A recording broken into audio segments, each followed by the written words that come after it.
Mediocre Disc Golf Podcast, an average podcast for the average disc golfer. As always, I'm Evan Amstutz, here with the guy who would have aced it if that tree wasn't there, Dan Hesser.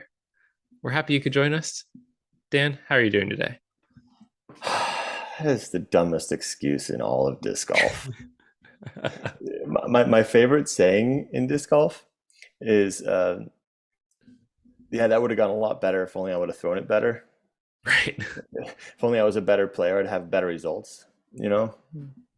That's I've had someone go, "Oh, that was such a good shot until it hit that tree." It's like it was not a good shot from the second it left my hand because I threw it like that. Like, I don't know I what threw you're it talking into that tree. about.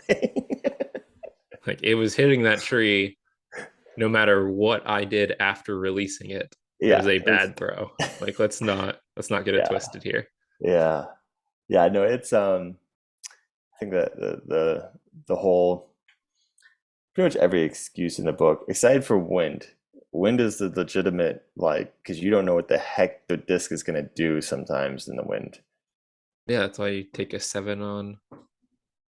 No, we're not talking about it. We're moving that. Oh, Cal, we buried that. the drama.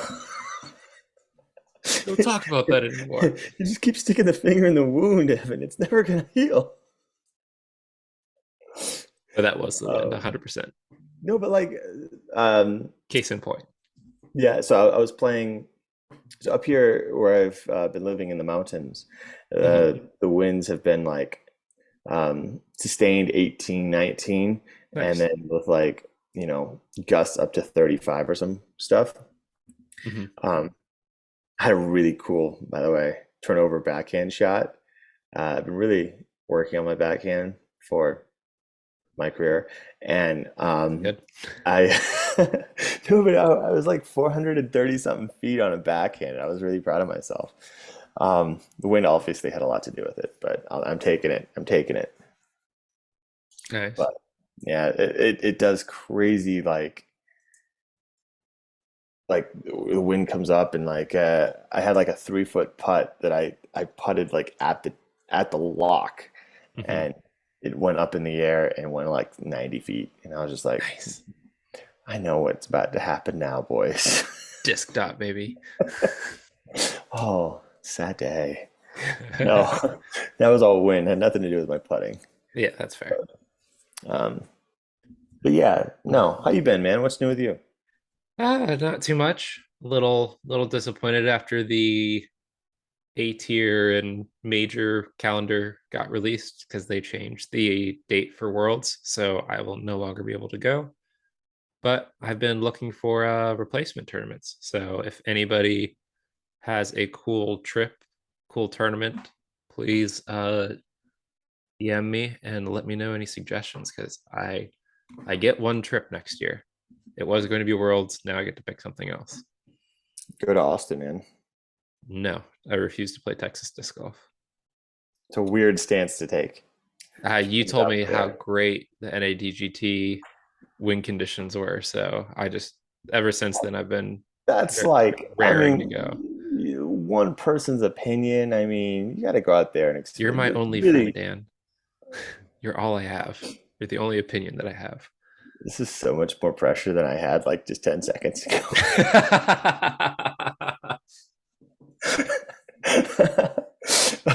uh, no, but no, Texas has amazing courses, man. There's some of those coolest courses. Like Roy G is probably one of my favorite courses I've ever played. Okay.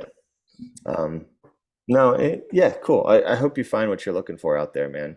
Yeah, I And was as looking far at as Maine states. If I can get my rating up, there's a Silver Series at North Cove, which looks like a gorgeous property to play sick, in the Blue Ridge Mountains of North Carolina.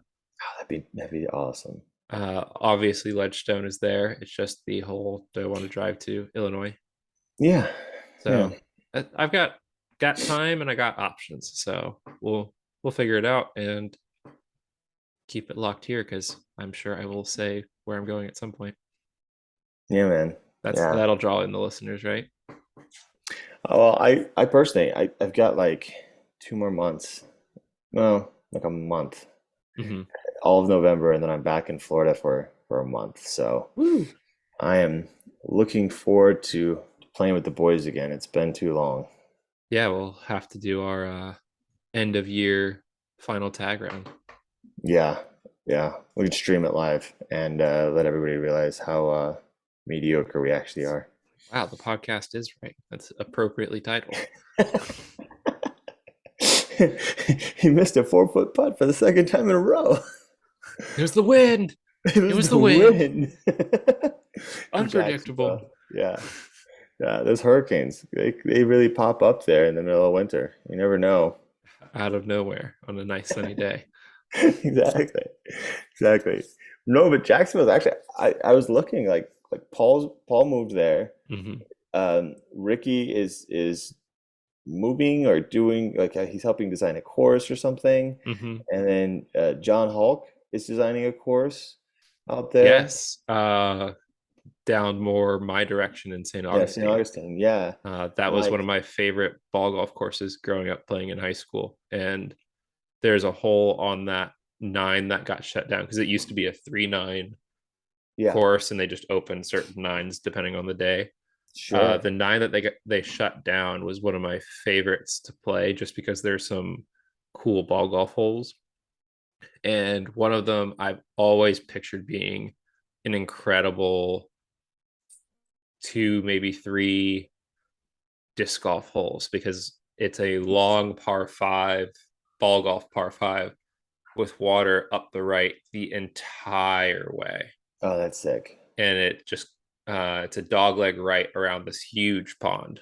So there are so many cool shots. And the green is kind of like, at that time, it was a peninsula green out into the pond as well. Hmm. I was like, man, that's shut down. It'd be so cool to see that as a disc golf hole. Yeah, Like do something with that. It'd be very dangerous from a disc golf perspective, but it'd be exciting for that's tournament. cool though. Yeah, Yeah. Like yeah, it's wooded enough that they could really turn that into a high level disc golf course uh with a lot of potential to attract the tour, or yeah, at least a couple of A tiers. It'll be definitely interesting to see how that plays out. yeah. So that's happening, and then of course Casey Mm-hmm. and all his cronies are coming down. Um, like it's gonna be Jacksonville's gonna be popping in the off season, man. Like Absolutely. I am looking forward to spending a month over there and kind of hanging out with everybody and playing. It's crazy. Like I was telling a buddy up here, like the second I moved, the thing just like blew up. I was like, gosh, the You're like, Silver's oh, now that here. the Hester's guy is gone, I, we're that's what he goes. He goes, as soon as you leave Kingman, everything's gonna blow up here too. And I'm like, yeah, thanks, man. now But that this obstruction is out of the way, we I can know. actually start growing the disc golf community here. Wah, wah. No, I don't think that was it. It's just funny the way that the time Yeah, the worked. timing was really funny, but Yeah. we're glad you're coming back. Yeah, man, it'll be fun. Well, do we want to jump into part two? I'm really excited to hear what else Jesse has to say. Absolutely. Let's get to it. This week's episode is brought to you by The Disc Shop. One of the best days for a disc golfer is New Disc Day. With different runs of discs, the best way to get exactly what you want is by seeing what you're buying.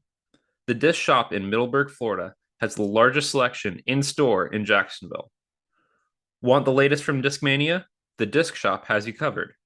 Looking for starter kits to introduce your friends? Head on down to the Disc Shop. If you prefer the convenience of online shopping, head over to thediscshop.com for all your disc golf needs. Listeners get 10% off when using the code MDGPOD at checkout online or by mentioning the podcast while in store. Located halfway between Trinity and Ronnie Van Zant, the Disc Shop is the spot. Do you know, I'm sure you've kind of figured out like your price point on them. Do you know what they're going to retail at, or can you disclose that, or? We're finalizing the numbers, so I could, but I don't want to say something I would need to take back. So for now, I'll just say what I'll say here is it is a premium disc.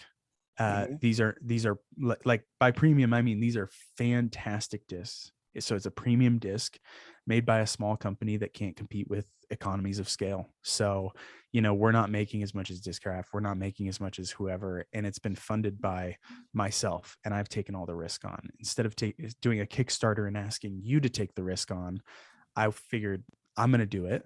And then if the audience supports that and follows, fantastic. So I'll say that for now, which makes it sound like it's going to be really high, but ideally will be comparable to what people are willing to pay for a disc. So yeah. Well, I mean, I figure some Halo discs or some of the other ones, $30 a disc isn't crazy, but I don't know. I don't know. I'm Yeah. excited to see what the price point's going to be and how Yeah. many I can get.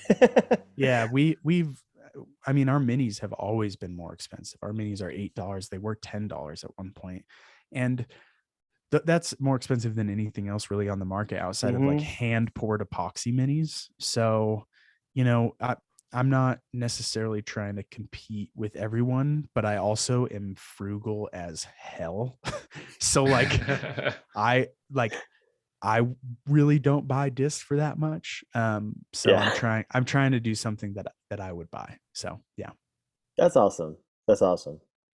Now, I think have I told you I think I have 125 is the stamp that's Really? done like yeah. Wow. Dang. Yeah. For Yeah. people listening who don't know, we numbered all of our minis on the bottom. And so you're saying you have mini number 125. Yeah, I think that's the number I have. Yeah, Is it I've got orange a or few of red? them. Oh, it's orange. Okay. Yeah. Yeah, it's orange. Crazy. I've got like three of them that What's cool about that one, and you can share this with people, I was still excited about my life when I was making that one.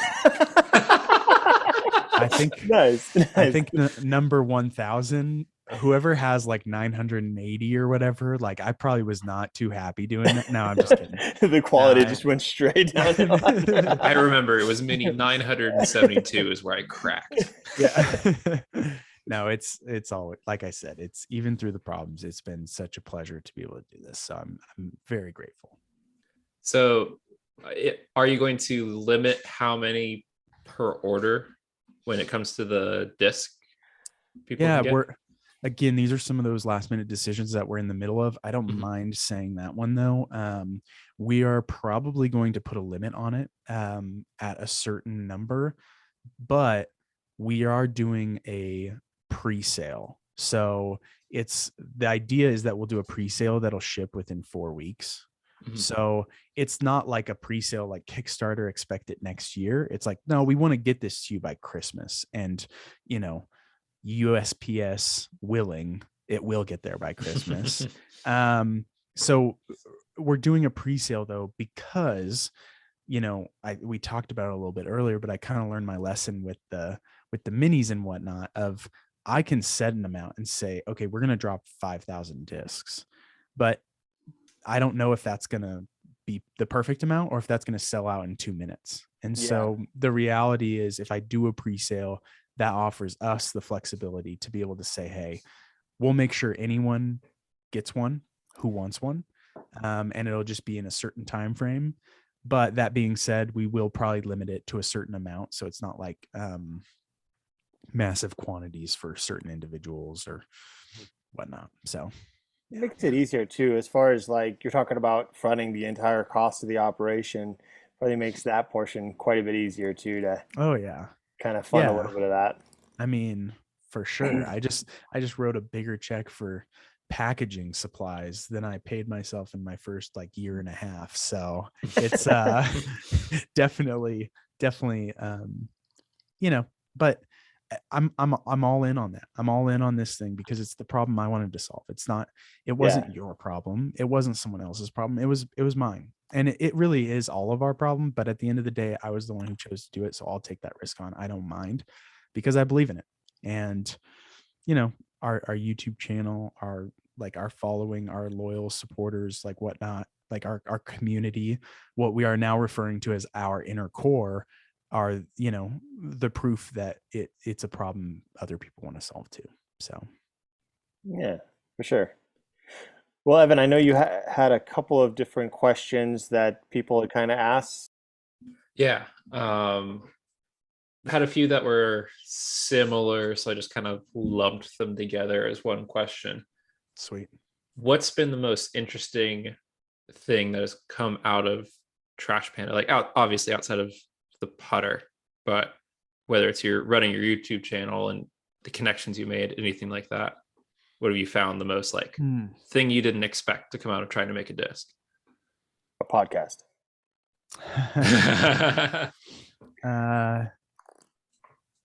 Wow, that's a great question.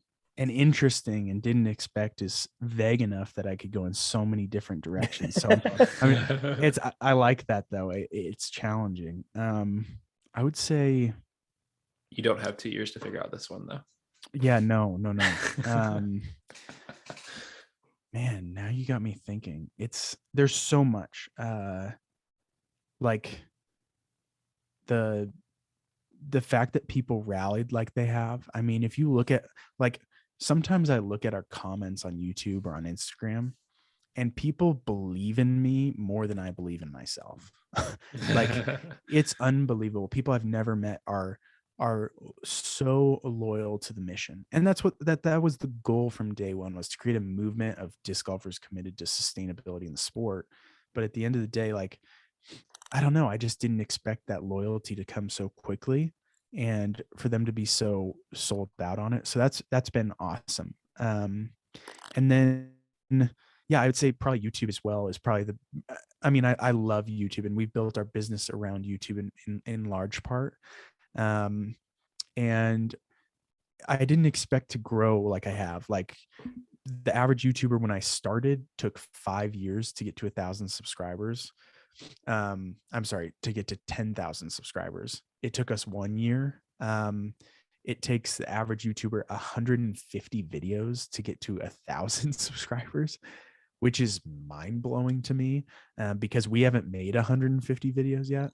So it's just like those types of things that like how truly the community has rallied behind this has been awesome. And then, as an added bonus, I get to go out to a course and meet people who follow us and say, hey, and like get to talk to people. And like one day, a dad walked up to me with his 2 kids and was like, you have 2 fans right here. And I'm like, that's insane to think about. So just the fact that like we wanted to inspire, we wanted to create content that inspired, and it seems to be resonating. So yeah, super stoked on that. Yeah, that's awesome.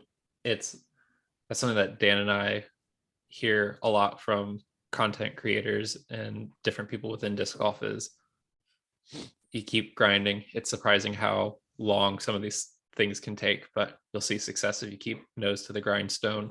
Yeah. Yeah, man. It's a slog at times, but yeah, it's worth it. Definitely. What made you start with a putter? I don't know if that's something you've covered before. No, these are great questions because I don't think I've ever, similar to the question Dan asked previously, I'm pretty sure I didn't mention that one publicly, like very specifically. So starting with a putter. Now let me think about that.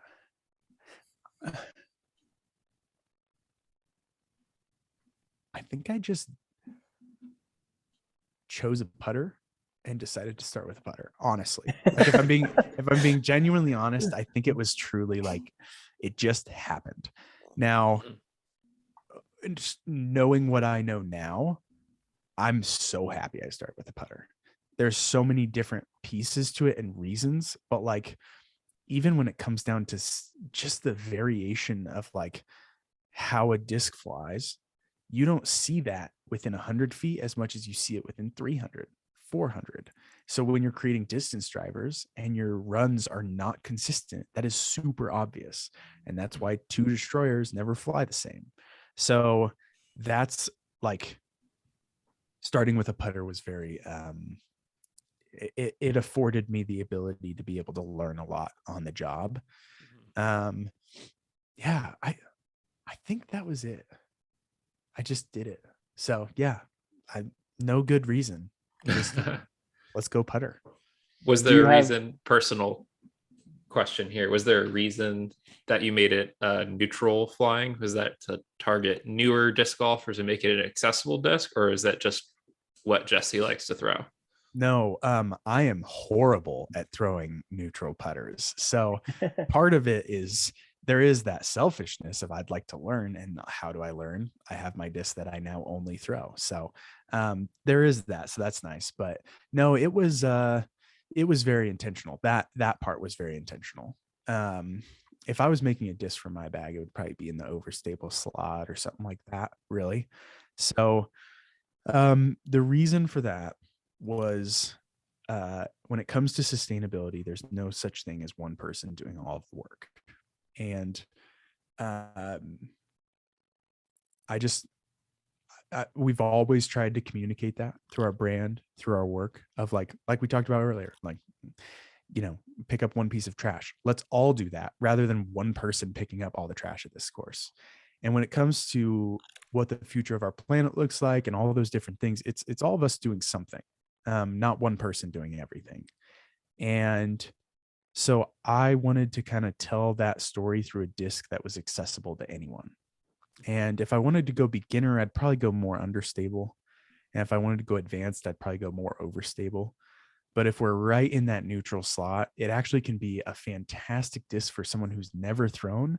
And it can also be the perfect disc to teach someone who's amateur or like advanced to some extent, like myself, finesse and whatnot.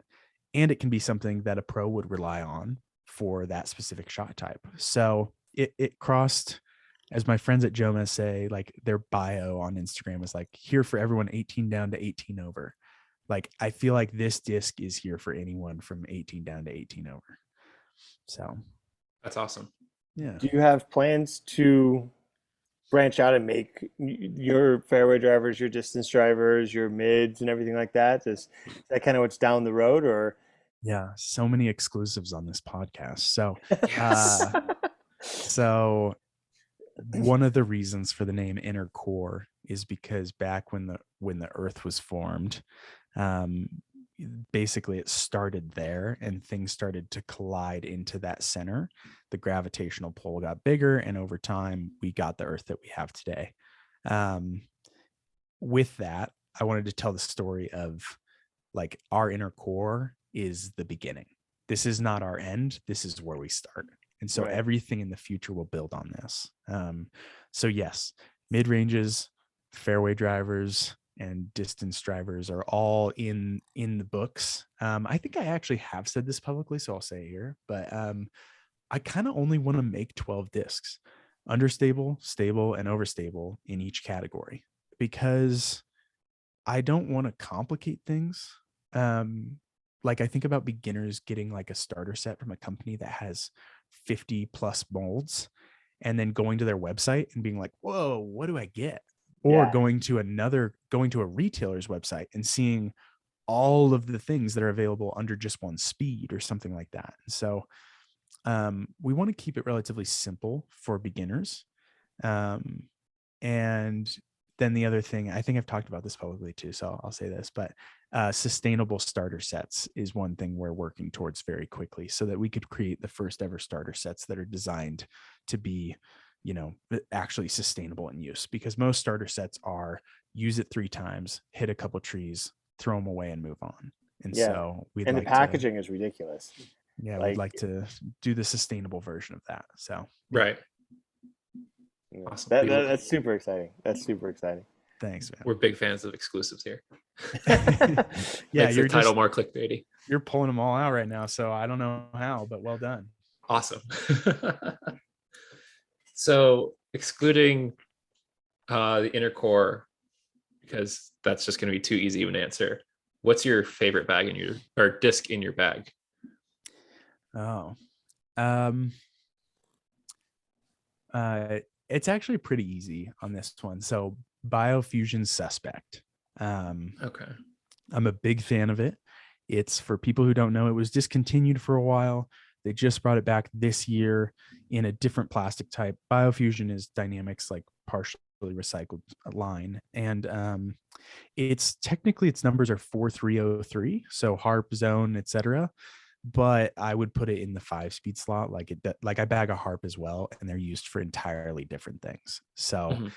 I have versions that have been beat all the way up, and I have versions that are very, very close to brand new. So I can get it to do a lot of things for me depending on which one I grab. But the hand feel, the fact that I can go backhand and forehand with it and everything, um, literally when I go on a trip, I will just bring one biofusion suspect and I can go play any course and be happy. Mhm. And, it's a 4-speed. I think it's a 5, but still, it's pretend it's 5 or 4, whatever. Like there's a lot of holes I step up to that I can't get to, but it's a fun opportunity to try to play for par or try Mhm. some other stuff. So yeah, it's a biofusion suspect. I'm a big fan. It's awesome. Heck yeah. Yeah, it's always fun when you have a disc like that. Like for me, it's zone, and Yeah. that's the one thing I need to make sure that I bring if I go on a trip somewhere. Yes. Just bringing a zone because Do you mostly forehanded or backhanded or both? mostly forehand. It's more due to incompetence from 200 feet in with my backhand. But Hey, same, man. That's what I said about the inner core earlier. Is like this disc is my teacher now because I could not do anything up close backhand. It was all for me. It's the harp, but it was mhm. all forehand approaches with the harp. Little touch shots, yeah, man. Yeah, Yeah, it's crazy. people who know me know that my bag is full of discs that I can forehand, and there's no touch required because the disc just falls out of the sky. So like zones, I bag the AGL Baobab because I can throw it Yep, as hard as I want, and it goes 150 feet, and that's it. it's a crazy disc. It is, but it works so well when you don't want to learn how to have touch. Um, who's been your favorite content creator to collaborate with? Oh, see, we haven't done a ton of collaborations. I love this community. So, and the cool thing about it is like everyone knows disc golf is a niche and there's niches within niches. So, like, you have like your loyalists to certain brands and stuff like that. One of the Mhm. fun things, I guess this would go into the unexpected category too from the previous question. So, two birds, one stone. Um, I didn't expect the community that the content creators are in this world. So it's just really cool to be connected with everyone. There was a year, 2021, Robbie C and I spoke once a week. Um, there was like we genuinely grew together. Um, like I I hesitate to name more people just because I don't want to start doing that and then forget to name people. So genuinely, like everyone's fantastic, but I'm a huge fan of just people who are helping the sport, especially through social media. I mean, I'm not a coach. Um, I can't even coach myself, let alone coach other people. And so I have massive respect for channels like Robbie C or Overthrow who are actually coaching us and how to play and mentality and stuff like that. There's stuff about like just pure enjoyment and like humor and whatnot with a mix of education that I think Jonathan has nailed to the T. And then there's other creators who are just creating such fantastic content that like I can just sit back and consume. Miss Frisbee's Apollo. God, I did exactly what I said I wasn't going to do. And I said,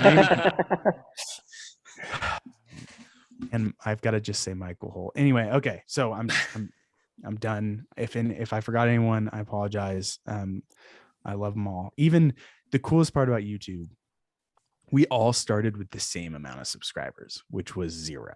Like Mhm. we all literally started from the same exact spot. So it's such a cool community of people who like there's no difference between me with 30,000 and someone with 3,000. Like we were both in the same spot. Like it's just so cool to see the people who are small and big and medium and whatever who are just crushing it. It's really cool. So I'm a big fan of disc golf on YouTube. One of my favorite collabs that you did was I think it was with GK Pro, where they like came in and made their own discs or something Oh like yeah, that that. that was Gatekeeper. They Gatekeeper, that was it. Yeah. Yeah, but yes, that was fun. They came through and Joel came through at one point. We made discs and I did a little interview with them. Yeah, that was a good time. They're good Yeah. people. Yeah, one of my favorites. since Dan got to name his, I'm going to name mine, There you was go.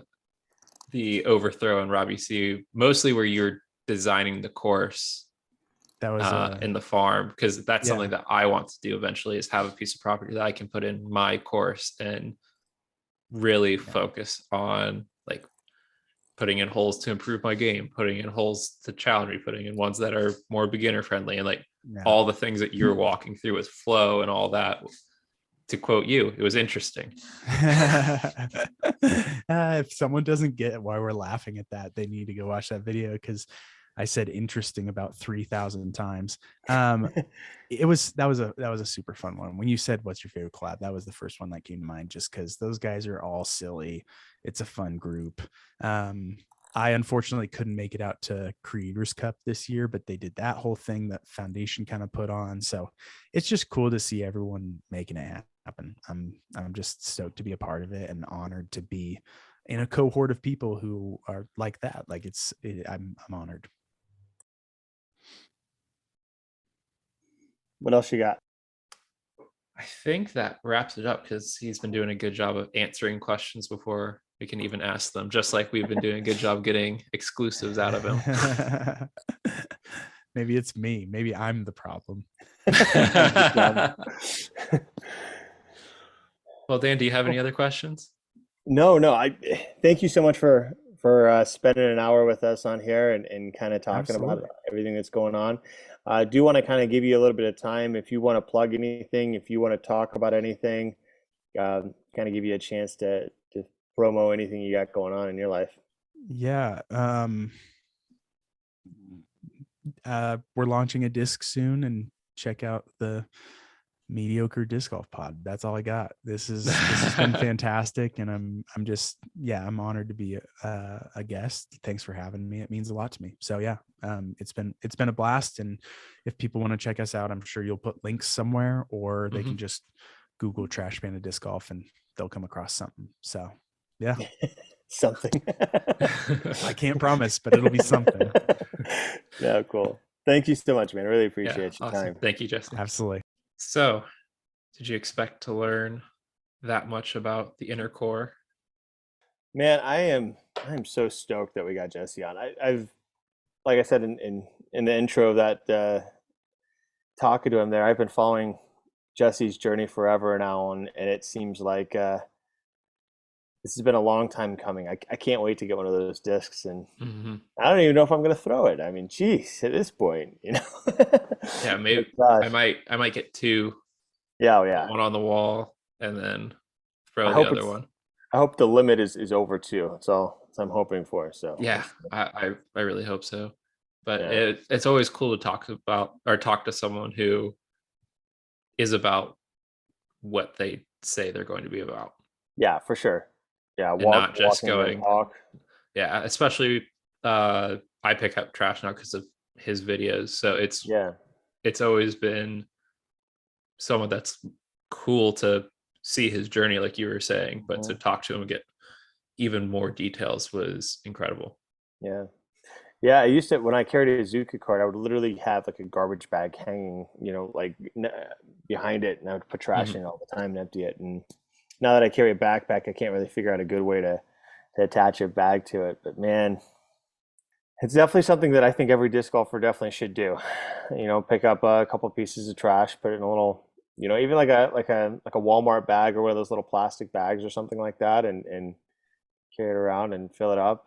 Preferably Absolutely. A reusable one, but do what you can. Yeah. Well, that wraps it up for today.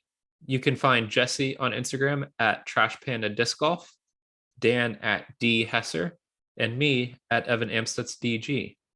Remember to follow the pod on Instagram at Mediocre Disc Golf Pod and on Twitter at Mediocre DG Pod. If you want to support us, buy one of our shirts on mythicdiscgolf.com and listen to us every Friday at 3 p.m. Eastern. If you enjoyed the show, leave us 5 stars in a review to help out. And if you didn't, still give us 5 stars and tell us why. We know we aren't perfect because we are mediocre. Have a good night.